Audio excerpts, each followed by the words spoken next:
പ്രിയമുള്ളവരെ, ഇത് കഴിഞ്ഞ ദിവസം നഴ്സറിയിൽ നിന്നും ഞാൻ വാങ്ങിയ റോസാ ചെടികളാണ്. 15 റോസാ ചെടികളാണ് ഞാൻ വാങ്ങിയത്.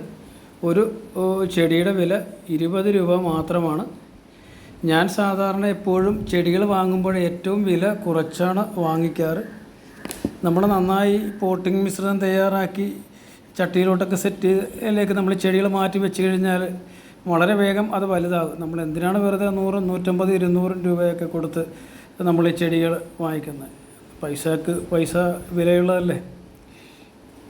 നമ്മളിപ്പം ഇതേപോലെ നമ്മൾ ചെടികൾ വാങ്ങുമ്പോൾ അതുപോലെ തന്നെ നമ്മളിപ്പോൾ നമ്മുടെ ചട്ടിയിലോട്ട് വെക്കാതെ മേടിക്കുന്ന ആ ചെടിയുടെ പ്ലാസ്റ്റിക് കവറൊക്കെ മാറ്റിയിട്ട് അതിലെ മണ്ണും പൂഴിയൊക്കെ മാറ്റിയിട്ടാണ് നമ്മളുടെ ചട്ടിയിലോട്ട് വെക്കുന്നതെങ്കിൽ പെട്ടെന്ന് വേര് ഇറങ്ങുകയും നല്ല ഭംഗിയായിട്ട് വളരുകയും ചെയ്യും.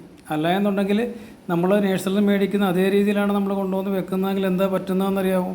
ഇതിനെക്കുറിച്ച് അറിയുള്ളതായിരിക്കും. ആദ്യം അത് നന്നായിട്ട് വളരും, പക്ഷേ ഒരു 2-3 മാസം കഴിയുമ്പോൾ അതിൻ്റെ വളർച്ച കുറയുന്നതായിട്ട് നമ്മൾ കാണും, അല്ലേ?